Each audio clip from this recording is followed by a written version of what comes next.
Selanjutnya, kita bersama-sama simak tausiah yang akan disampaikan oleh Ustadz Dr. Rosihan SHM. Kepada Ustadz Rosihan, kami persilahkan.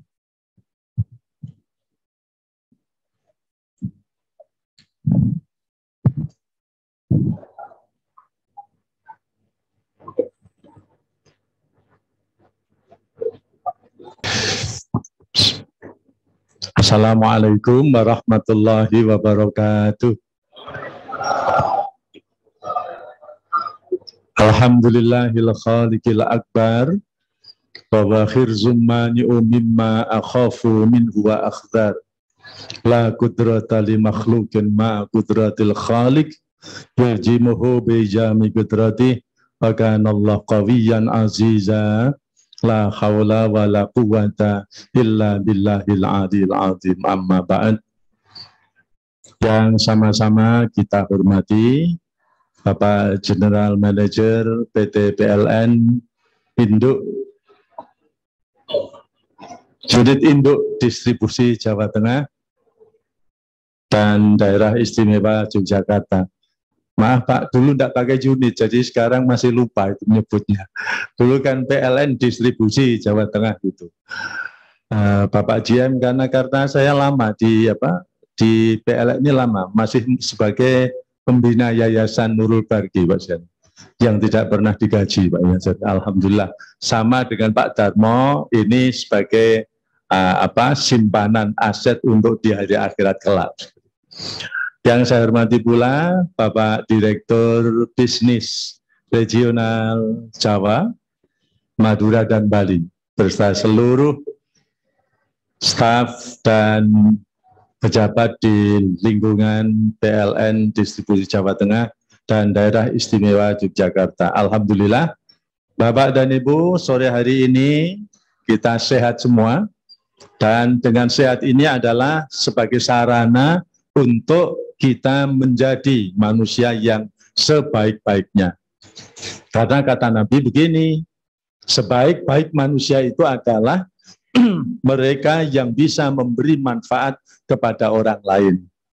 Hadis Nabi berbunyi, khairun nas anfa'uhum linnas. Bagaimana kita bisa memberi manfaat kepada orang lain kalau kita sakit? Tidak bisa. Maka sehat ini penting sekalian. Sehat itu penting. Ya. Saudara-saudari kita yang sedang berbaring di rumah sakit tidak bisa berbuat dan memberi manfaat kepada orang lain. Ya, makan harus dilayani, minum harus dilayani, ya, buang hajat harus dilayani. Jadi alhamdulillah kita ini sehat. Hanya Bapak dan Ibu ketika kita ditanya sehat tetapi tidak punya uang, pilih mana? Nah, sehat, ya, tidak punya uang, dengan sakit uangnya banyak, pilih mana? Tentu milihnya sehat dan uangnya banyak, kan gitu. Itu pilihan yang salah. Mengapa? Kita ini ya sehat, tapi uangnya pas-pasan. Gitu. Pas itu artinya bagaimana? Pas itu artinya pas ganti mobil ada uangnya. Pas mau pindah rumah ada rumah. Dan pas mau mantu ada uangnya, pas terus sekalian. Jadi kalau ada kelebihan juga pas lebih gitu aja. Nah, mudah-mudahan kita bisa melaksanakan ibadah bulan Ramadan ini sampai akhir bulan dan kita bisa bertemu pada Ramadan tahun depan. Bapak dan Ibu yang saya hormati. Ramadan ini sebetulnya kan bulan yang dikatakan bulan berkah karena apa? Pada bulan Ramadan ini disebutkan bulan yang penuh dengan ibadah. Paginya kita puasa sampai sore, malamnya masih terus bertadarus, bersolat tarawih, dan selanjutnya. Ada lagi keberkahan sekalian, ya. Bulan Ramadan itu bulan bersedekah. Sedekah ini disebut berkah karena apa? Kalau kita mempunyai uang 150.000, kita pergunakan untuk makan ke rumah makan, itu habis sekali. Tapi kalau 150.000 itu kita bagi kepada 15 anak, tentu menjadi berkah karena ada 15 orang yang ikut menikmati rezeki kita. Yang kedua, Ramadan ini adalah bulan turunnya Al-Quran. Al-Quran bagaimana berkata? Quran diturunkan itu supaya hidup kita menjadi senang. Dasarnya surah Toha ayat yang kedua. Ma anzalna alaikal Qur'ana litashqa. Diturunkan Al-Quran kepadamu, kepada kita, itu agar hidup kita senang. Hidup kita bahagia. Maka orang yang berpuasa itu targetnya adalah takwa, dan takwa itu di dalam Al-Quran tandanya adalah bahagia. Surat Ali Imran 130 menyebutkan wattaqullah la'allakum tuflihun. Bertakwalah kamu supaya menjadi bahagia. Nah, bahagia itu apa? Bahagia ini berbagi sebetulnya. Bahagia itu berbagi. Bahagia itu adalah membahagiakan orang lain. Itu bahagia. Dengan pendekatan psikologi itu bahagia bukan untuk diri sendiri, tapi bahagia itu adalah membahagiakan orang lain. Kita buktikan Bapak dan Ibu dalam sebuah buku itu yang dicetak oleh Amerika itu bukunya The Feeling Power of Doing Good. Al-Quran dibuktikan oleh orang Amerika. Terus bagaimana sekalian? Ada seorang pengusaha itu di bidang pengeboran, ya, di lepas pantai, sukses sekalian. 20 tahun menjadi pengusaha yang kaya raya. Tapi tidak tahu karena kesandung, sedikit sekalian, kesandung. Hanya masalah ekspor minyak goreng. Jatuh. Jatuhnya bagaimana? Kemudian jadi bangkrut usahanya. Nah, ketika bangkrut kemudian sang pengusaha ini datang kepada psikiater, dokter jiwa. Dok, tolong bagaimana saya ini hidup saya agar menjadi senang dan bahagia. Sang dokter memberi nasihat, Bapak, kalau Bapak mau bahagia, mau senang, ya, bisa merengkuh kebahagiaan, Bapak urus proyek-proyek yang tidak berduit, kata sekali. Loh, bingung dia. Gimana mau bahagia kok malah ngurusi proyek yang tidak berduit? Dia ikuti ya nasihat sang dokter psikiater itu. Kemudian di Amerika kan tidak ada yang namanya semacam ini, tidak ada. Menyantuni anak yatim dihimpun kemudian pelihara, tidak ada. Ketua RT di sana tidak ada sekalian. Ya, merebut masjid tidak ada. Nah, di sana semuanya usahanya adalah usaha yang ada finansialnya. Nah, kemudian dia berusaha, sudahlah saya cari anjing-anjing yang kudisen saja, diberi salep sekalian, sembuh berikan orang lain, sembuh berikan orang lain. Setelah itu dia mau lapor kepada sang psikiater tadi. Di tengah jalan Bapak dan Ibu bertemu dengan orang tua yang menangis terseduh-seduh. Ketika menangis terseduh-seduh bagaimana? Didekatilah seorang pengusaha tadi. Ibu menangis kenapa? Saya menangis ini Bapak karena anak perempuan saya sakit di rumah sakit, tidak bisa nebus, tidak bisa keluar karena tidak bisa bayar. Akhirnya Ibu gini saja, Direktur BPJS-nya itu teman saya. Nah, namanya apa di Amerika Pak? Rubah saja Direktur BPJS. Diantar dia, perempuan tadi ke BPJS, kemudian akhirnya sukses usahanya. Bapak dan Ibu begitu sukses, perempuan tadi itu kalau senang, orang itu kalau senang tidak tertawa, tapi malah menangis. Menangis terseduh-seduh sekalian. Begitu menangis terseduh, bagaimana? Kemudian tidak sadar, perempuan tadi memeluk sang pengusaha, dipeluk erat-erat sekalian. Begitu dipeluk, ingat kepada istrinya yang ditinggal sudah 20 tahun. Maka bapak-bapak kalau ada yang lupa dengan istrinya, suruh memeluk perempuan di jalan. Tapi perempuannya yang tua sekalian. Kalau perempuannya muda nanti tidak dilepas-lepaskan. Tapi perempuan kan langsung dilepaskan itu. Ingat, ditelepon. Mah, saya sekarang menjadi orang yang bahagia. Saya sekarang menjadi orang yang senang, Mah. Gimana, Pak? Proyekmu nambah? Tidak.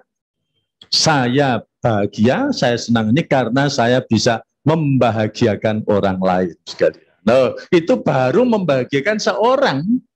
Nah, kalau PNL, PLN itu kan perusahaan yang membahagiakan seluruh umat, tidak pandang Islam loh sekalian. Seluruh manusia yang ada di bumi. Coba sekalian. PLN itu kan lembaga yang perusahaan yang memberikan manfaat besar kepada masyarakat. Dari mulai memanggil azan itu juga digerakkan dengan listrik, gitu. Dari mulai laptop itu juga dengan listrik. Hanya listrik di dekat saya itu sekarang sering mati, Pak Darmo. Ya. Saya nggak tahu itu di daerah mana. Makanya tidak itu. Sering saya telepon, Pak, ini memang ada perbaikan, ada perbaikan. Jadi, sekalian, kalau kita lihat perusahaan PL, perusahaan listrik negara itu adalah perusahaan yang memberi manfaat kepada banyak orang. Dengan begitu, kalau kita lihat sekalian, secara kasat mata, itu karyawan PLN itu sedekahnya paling banyak. Sedekahnya multi level marketing. Karena apa? Sedekah itu tidak mesti uang sekalian. Sedekah itu bisa tertawa juga sedekah, membaca tahlil juga sedekah. Kan itu, kalau zakat, kalau infak uang, tapi kalau sedekah belum tentu uang. Bisa saja perbuatan-perbuatan yang baik, ya itu bisa jadi sedekah sekalian. Nah, ini yang pertama. Quran itu diturunkan agar hidup kita senang, hidup kita bahagia, memberi manfaat kepada orang lain sekalian. Yang kedua, maka sekalian berbagi ini membahagiakan orang lain. Nah, kalau sudah membahagiakan orang lain, kita rasanya senang. Coba Bapak dan sekalian, kalau kita sholat di masjid sini, kemudian listriknya mati, itu jamaah rasanya begitu panas sekali. Nah, maka kehadiran PLN itu, kehadiran perusahaan listrik negara itu betul-betul dirasakan manfaatnya oleh banyak orang. Yang kedua, sekalian, hidup ini kan perintahnya untuk beribadah. Beribadah itu coraknya ada 3. 1, ibadah karena ingin mencari pahala. Ini adalah corak ibadah pelaku bisnis. Mau berbuat kalau ada untungnya. Yang kedua, ibadah ini karena takut masuk neraka. Ini adalah ibadahnya seorang pembantu rumah tangga. Dan yang ketiga, sekalian, itu ibadah karena cinta. Jadi kita melakukan sesuatu karena cinta, karena senang. Dengan senang itu, kita akan melakukan perbuatan itu secara optimal. Maka tadi Quran itu diturunkan agar hidup kita menjadi senang sekalian. Nah, bagaimana kita menciptakan kesenangan itu? Kita beribadah.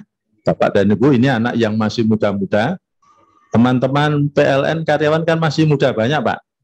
Ya, Pak Darmo ya, belum banyak yang menikah. Ngikut saja dengan Al-Quran, nanti hidupnya akan senang. Maka Quran itu surat yang pertama, surah Al-Baqarah ayat yang kedua, itu kan menyebutkan, ya, dzalikal kitab la raib, ini lo Quran, ndak usah ragu. Ndak usah ragu. Terus bagaimana? Fihi hudal lil muttaqin. Di dalamnya itu petunjuk agar kamu menjadi orang yang bertakwa. Nah, jadi Bapak dan Ibu, contohnya bagaimana supaya hidup manut dengan Al-Quran. Contohnya manut bagaimana? Nah, kita lihat Bu sekalian. Quran itu memberi informasi begini. Orang-orang yang belum menikah, teman-teman PLN kan yang sekarang sudah regenerasi masih muda-muda Pak ya. Masih muda itu kan belum menikah. Itu kalau perintah Al-Quran, mengikuti Al-Quran, segera menikah. Dengan menikah, kata Al-Quran, iyakunu fuqara yughnihimullah min fadli. Kalau kamu menikah, nanti kamu masih jadi kaya. Jadi teman-teman PLN yang masih muda, segera saja menikah, pasti jadi kaya. Saya, Pak Darmo, bapak-bapak yang lain dulu belum menikah, tidak punya apa-apa. Setelah nikah punya, rumah punya, mobil punya, anak punya, itu baru nikah satu, sekalian. Coba. Kalau nikah dua bagaimana? Rusak sekalian.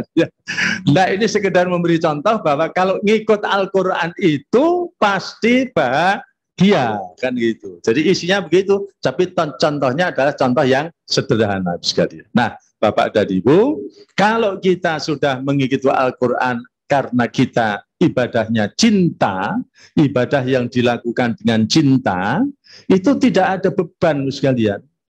Coba kita puasa ini kan kita melakukannya dengan penuh rasa cinta, tidak ada beban. Ada sebuah contoh sekalian, ada seorang mahasiswa yang sedang pacaran. Terus pacarnya itu perempuan minta tolong kepada mahasiswanya, Mas, mbok saya tolong difotokopikan ya buku kuliah ini. Jam 1 siang sekalian, itu sang pacar laki-laki itu juga berangkat saja dengan senang hati, tidak ada beban. Itu karena apa? Melakukannya dengan penuh rasa cinta. Nah, pada waktu yang lain, kemudian sang laki-laki ini dimintai tolong oleh ibunya. Nang, Mbok Ibu ini tolong belikan terasi. Jamnya jam 1 siang, sekalian. Kira-kira berangkat apa tidak? Tidak, sekalian. Karena apa? Karena tidak ada rasa cinta lagi terhadap ibunya. Akhirnya apa? Melakukannya dengan berat hati, sekalian. Nah, oleh karena itu mari, sekalian, ibadah kita itu sekarang kita tingkatkan. Ibadah itu tidak hanya sholat, puasa, dan haji. Tidak. Seluruh aktivitas yang dicintai oleh Allah itu namanya ibadah. Dicintai dan diridhoi. Itu namanya ibadah. Jadi Pak Darmo ini setiap hari datang menjadi ketua yayasan. Itu ibadah sekalian. Ibadah. Tidak hanya sholat. Tidak hanya sholat, tidak hanya puasa, tidak hanya haji sekalian. Kita merawat lampu-lampu di jalan, PLN, menjaga supaya bisa tetap eksis, tidak sering padam, itu juga ibadah sekalian. Jangan dianggap ibadah itu hanya semata-mata puasa, haji, dan sholat. Tidak, sekalian. Nah, hanya sekalian, melakukannya harus didasari dengan cinta. Nah, terus bagaimana? Kita itu juga begitu, melakukan ibadah itu sama-sama ingin mencintai Allah. Jadi Allah bukan majikan kita. Bagaimana menganggap puasa, sholat, haji, bersedekah, itu perintah Allah, tapi Allah bukan majikan kita. Allah itu kekasih kita. Nah, terus bagaimana kita mencintai Allah sekalian? Itu dengan cara, kata Eric Fromm, ya, dalam buku psikologinya itu, bagaimana kita mencintai Allah yang abstrak itu dimulai dengan mencintai yang konkret dulu. Mencintai anak, mencintai istri, mencintai suami, mencintai anak yatim ini sekalian, mencintai anak yatim. Ini adalah salah satu bentuk mencintai Allah dalam masa awal. Dalam masa awal. Kalau sudah bisa mencintai yang konkret, nanti akan meningkat mencintai yang abstrak. Nah, memang dimulai dari berkorban terlebih dahulu. Cinta itu kan diawali dari korban lebih dulu. Kalau sudah cinta sekalian, berkorban. Ini contoh, saya itu punya cucu sekalian, punya kucing dari Persia itu. Wah, itu ketika sakit ya nangis. Dia berkorban, mau membersihkan kotorannya. Ini karena apa? Cinta. Nah, mari bersama kita mencintai Allah sebagai zat yang telah berbuat baik kepada kita. Dengan cara mencintai yang konkret dulu, mencintai sesama dulu, mencintai suami, mencintai istri, mencintai anak. Kemudian berkembang nanti mencintai yang abstrak itu, yaitu Allah Subhanahu wa Ta'ala sekalian. Kemudian yang terakhir sekalian, kalau tadi yang pertama bulan berkah, kemudian bulan yang penuh kemanfaatan. Kemudian yang ketiga ini dikatakan bulan Lailatul Qadar. Itu tidak akan turun pada bulan-bulan yang lain. Kata Al-Quran, Syahrul Ramadan alladzi unzila fil Quran, ditambahkan Lailatul Qadri khairum min alfi syahr. Nah, bulan turunnya Al-Quran kemudian menjadi bulan pengampunan. Nah, bulan ampunan yang disebut dengan bulan bahagia, ya, bulan yang penuh ampunan itu disebut dengan bulan maghfirah yang kemudian menghapus dosa masa lalu kita. Maka Bapak dan Ibu, para sahabat itu kalau meninggalkan puasa hari raya Idul Fitri itu tidak gembira tapi malah menangis. Menangisnya kenapa? Puasa saya itu diterima apa tidak? Puasa saya itu diterima atau tidak? Sebab puasa yang diterima itu menghapus dosa masa lalu kita. Ya, tidak hanya setahun. Dalam surah Az-Zumar itu, Bapak dan Ibu, ada seorang sahabat yang namanya Wahsy. Wahsy itu dosanya sudah memenuhi perut bumi dan sudut langit. Datang kepada Rasul, ya Rasul, dosa saya itu sudah tidak bisa dihitung dengan deret ukur. Nah, datang kepada Rasul, Rasul nggak bisa jawab, nggak bisa jawab. Ada orang kok semacam ini sekali. Nah, terus bagaimana? Ketika nggak bisa jawab, turun surah Az-Zumar ayat 53. Bunyinya, Kul ya ibadiyalladzi asrafu ala anfusihim la taqnatu mir rahmatillah innallaha yaghfiru dzunuba jami'a. Katakan, hai Muhammad, kepada orang yang dosanya sudah melampaui batas. Oh, sekalian. Katakan kepada orang yang dosanya sudah melampaui batas, jangan putus asa dari kasih sayang Allah sekalian. Terus bagaimana? Sesungguhnya Allah akan mengampuni dosa kamu semuanya. Dosanya Wahsy sekalian sudah mencuri, sudah merampok, sudah berzina, bahkan sudah membunuh pamannya Rasulullah yang bernama Hamzah itu. Dibunuh, diambil hatinya, dimakan sekalian. Itu Wahsy. Dosa yang semacam itu saja bisa diampuni. Nah, oleh karena itu Bapak dan Ibu tidak usah putus asa kalau dosanya masih sedikit-sedikit. Tapi jangan mencoba melakukan dosa yang sedikit, dosa yang kecil, itu kalau ditumpuk menjadi dosa besar sekalian. Hati-hati kita. Ya, kita berusaha sekalian. Nah, insya Allah kalau kita mengikuti Al-Quran, kita tidak boleh putus asa karena dosa sebesar apapun Allah akan mengampuni. Karena itu pada akhir Ramadan ini sekalian, kita diajarkan oleh Nabi memperbanyak istighfar. Istighfar pada waktu malam, ya. So, biasanya Nabi menunjukkan bunyi Al-Quran, yaitu pada surah Az-Zariyat ayat yang ke-9, kalau membaca istighfar itu pada waktu-waktu sahur di akhir malam.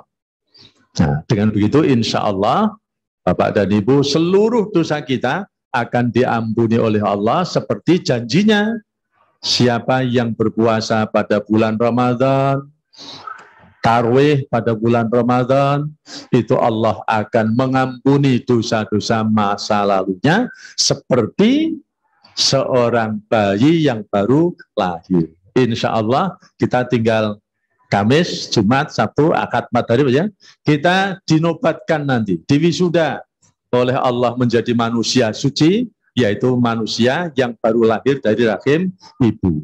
Nah, seperti bayi sekalian, ini ada teman saya Bu Taufik itu, cucunya sudah 7, kalau punya bayi sekalian, menimang bayi itu lebih senang, lebih bahagia menimang cucunya, sekalipun cucunya itu belum punya gigi, 3 bulan, 4 bulan kan belum punya gigi itu. Wah, cucu saya kok manis, itu ya manis, ya. Sekalipun tertawanya tidak punya gigi, tapi begitu menimang suaminya usia 70 tahun yang tidak punya gigi, gimana sekalian? Wah, ini kok ternyata beda dengan cucu saya kan gitu. Itu contoh, karena apa? Bayi itu suci sekalian. Nah, karena kesuciannya semua orang itu menjadi sangat perhatian kepadanya. Allah saja merawat, menjaga manusia yang suci. Coba, bayi itu kan tidak bisa apa-apa. Bayi itu di rahim ibu, itu ketika seorang ibu, 3 tahun yang lalu saya pergi ke Spanyol bersama seorang ibu hamil, suhunya itu minus 4 derajat, Bapak sekalian. Tapi sang bayi di dalam juga tidak merasakan dingin. 2016 itu saya masih bimbing haji, suhu di Saudi itu berapa? 45 derajat. Itu bayinya juga tidak sumuk sekalian. Karena apa? Itu sudah ada yang ngatur, sudah ada yang melindungi. Itulah yang disebut dengan tafwid sekalian. Orang yang berpuasa itu kalau sudah pasrah total, itu namanya tafwid. Allah akan menjaga sekalian. Bayi itu sekalian, bayi itu kalau lapar, kalau haus, itu modalnya apa? Menangis, karena sudah tidak bisa apa-apa.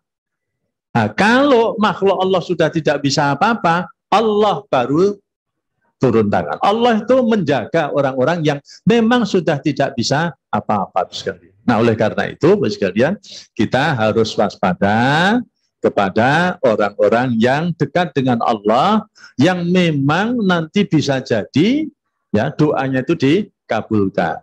Contoh lagi sekalian, Nabi Musa itu kan hanya mempunyai tongkat. Sementara Fir'aun uangnya banyak, mempunyai kekuasaan, mempunyai bala tentara yang banyak.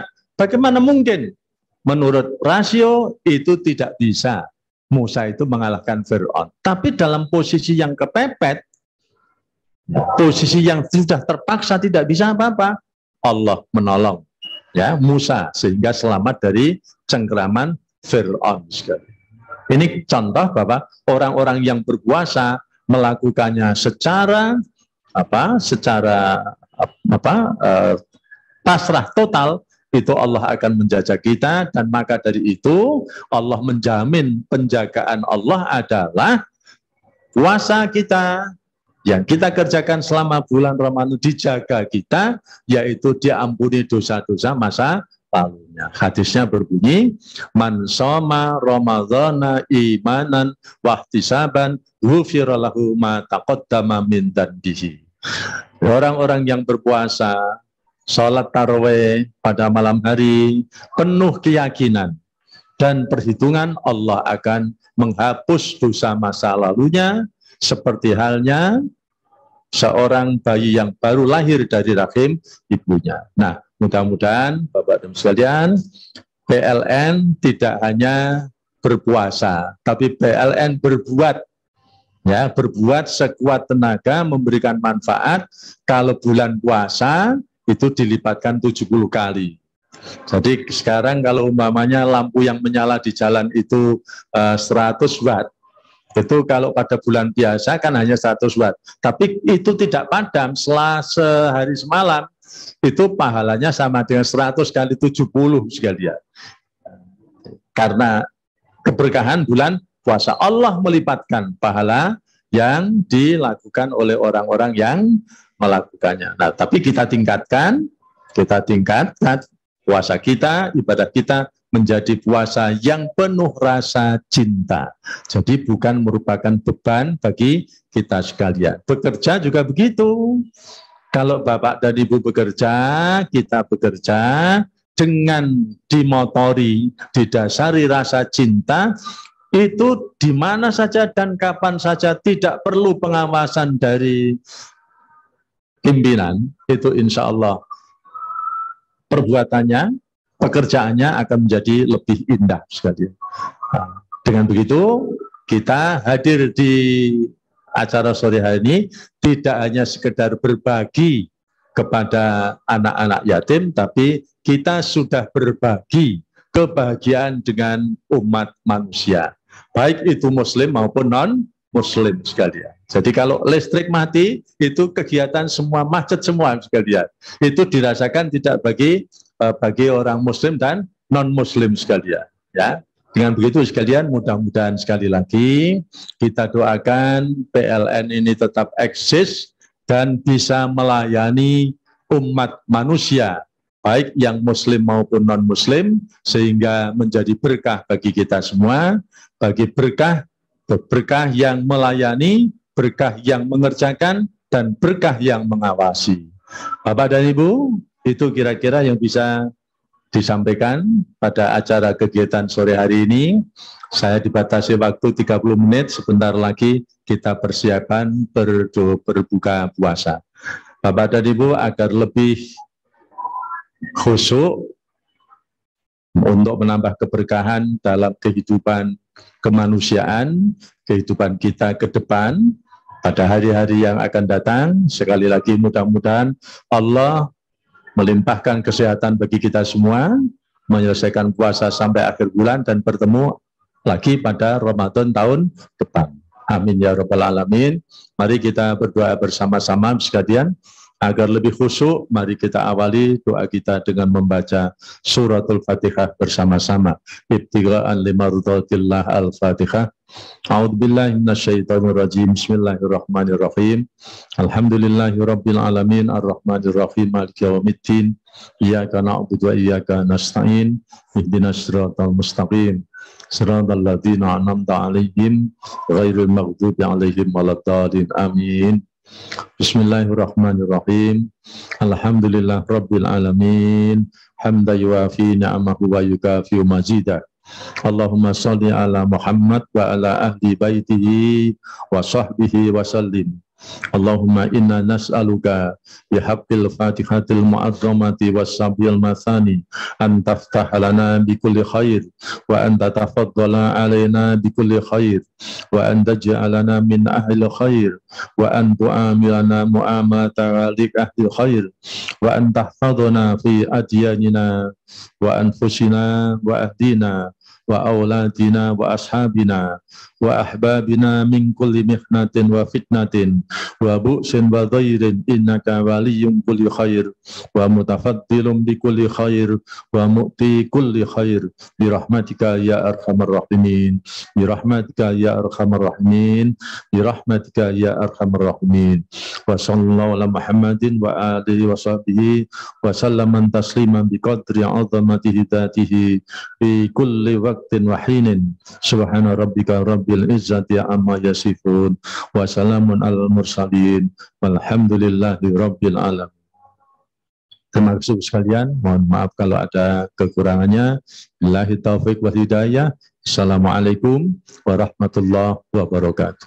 Waalaikumsalam. Terima kasih Pak Ustadz.